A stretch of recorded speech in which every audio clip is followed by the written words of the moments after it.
Ciao a tutti e bentornati sul canale di Dimensione Guida. Una moto nata per caso o un colpo di genio? Oggi vi raccontiamo l'incredibile storia del Ducati Monster M900 del 1993.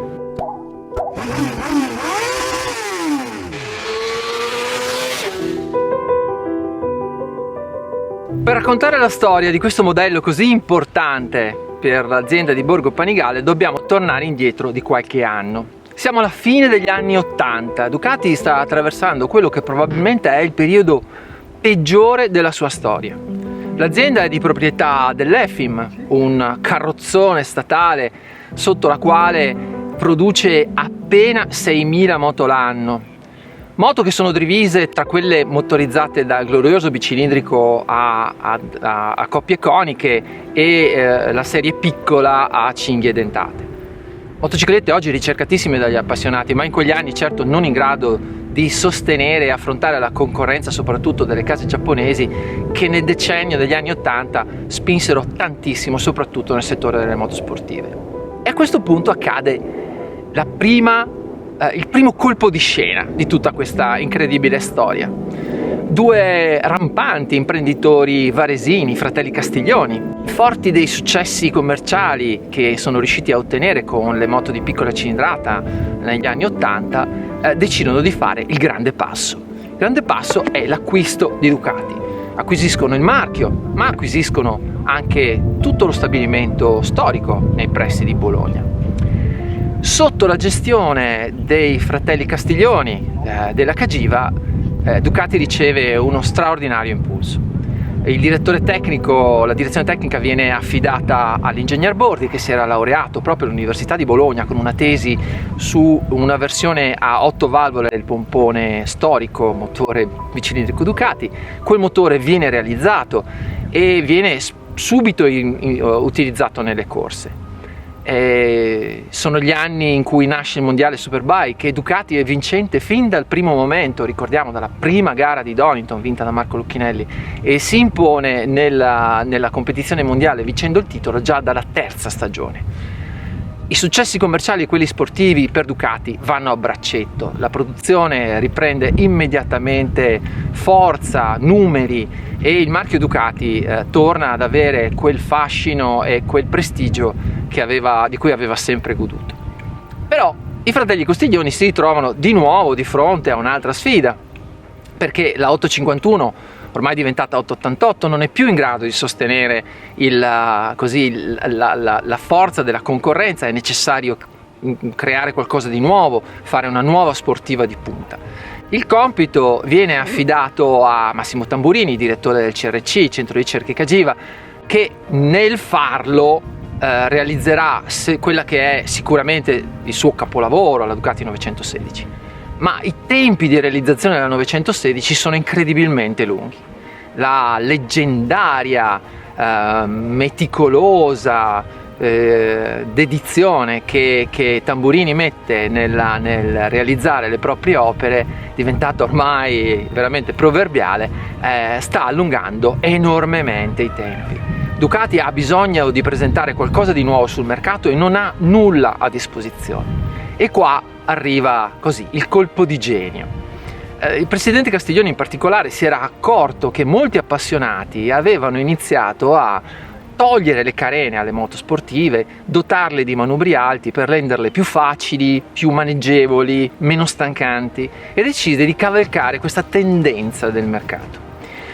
Chiede a un giovane designer italo-argentino, Miguel Galluzzi, in forze alla Cagiva, di disegnare una moto in cui la parola d'ordine è essenzialità.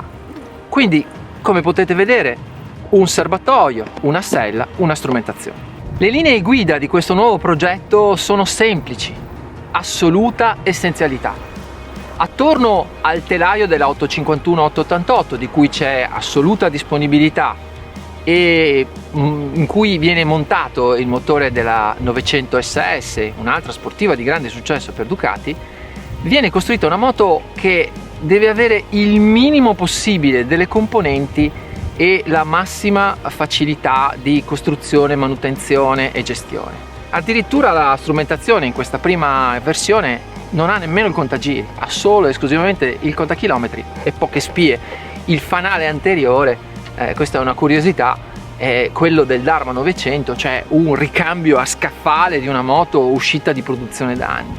Con questi chiari e semplici concetti, la leggenda narra che Miguel Galluzzi, in una notte di lavoro febbrile, riesce a fissare le linee principali del Monster, che sono in gran parte segnate da questo serbatoio molto importante, con questa linea curva che nell'intento del designer doveva assomigliare a quelle di un toro quando carica, sotto il quale ci sono tutti i servizi, c'è la batteria, c'è il filtro dell'aria, una sella molto semplice, facile da togliere, quindi massima accessibilità meccanica ed efficienza. La moto viene presentata al Salone di Colonia nel 1992 e, come diremmo oggi, è un modello divisivo. C'è chi la trova un obbrobrio e chi invece se ne innamora perdutamente all'istante. Il successo però è dietro l'angolo. Dopo un decennio passato a vestire le moto di carenature, cupolini, pezzi di plastica, ovunque c'è qualcuno che ha avuto il coraggio, anzi direi di più, la sfrontatezza di mostrare la meccanica, il telaio, in una moto che è completamente nuda. Sono nate le naked. Questa categoria che oggi domina il mercato perché è tuttora in vetta alle classifiche, di fatto nasce con il Monster, che da brutto anatroccolo, da Frankenstein di pezzi trovati in magazzino e messi insieme alla bella e meglio secondo alcuni, si trasforma nel classico cigno. Tutti la vogliono, il successo di mercato è immediato e a distanza di 30 anni quasi e 150.000 esemplari prodotti, forse è più facile capire i motivi di questo successo. Era una moto che aveva la ciclistica di una sportiva di gran razza come l'851 l'888 e quindi sapeva comportarsi molto bene anche in pista, soprattutto in quelle più guidate. Portata su un passo di montagna grazie al motore che era così pieno di coppia e con una potenza più che adeguata, sapeva reggere il passo di moto ben più performanti e oltre a questo era sicuramente più comoda di una sportiva dell'epoca, permetteva anche al passeggero un discreto comfort e quindi anche magari un piccolo turismo così di breve raggio. E oltre a tutto questo, il fenomeno che ne decretò e ne determinò il successo assoluto fu che ben presto divenne un oggetto di moda.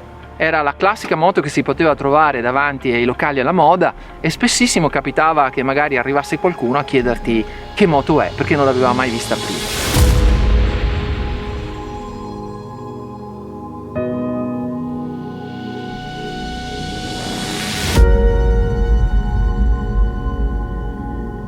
Tornare in sella al Monster del 93 oggi è come salire su una macchina del tempo e riscoprire il DNA Ducati nella sua essenza più pura.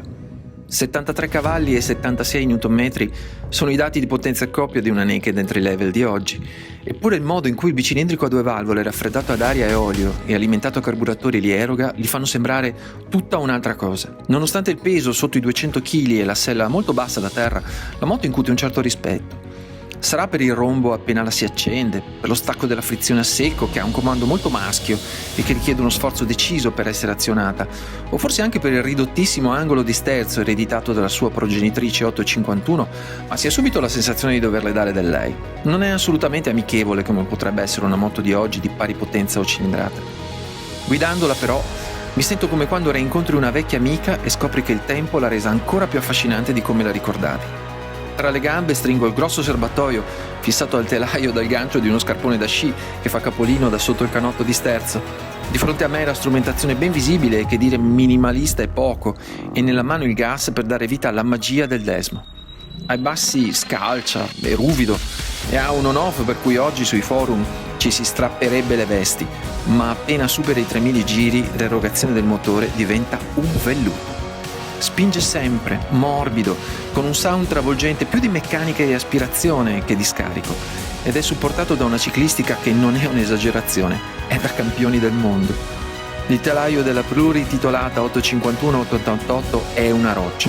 assolutamente surdimensionato per questi livelli di potenza e coppia e certamente più votato alla stabilità che alla leggerezza.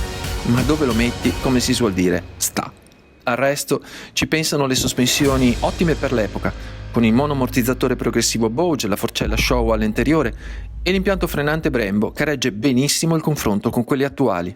Era un oggetto che sorprendeva ed è questo a distanza di anni che è più affascinante.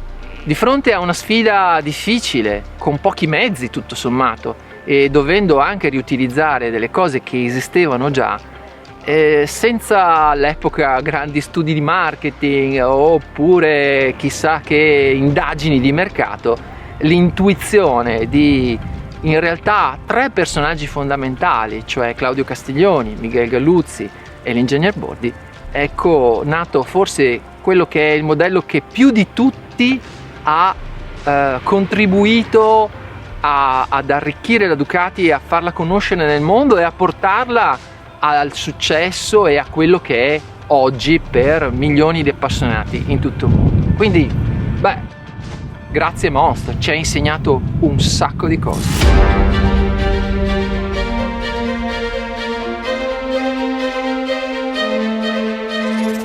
Se vi è piaciuto questo video, un bel like al Monster, iscrivetevi al nostro canale e arrivederci al prossimo video.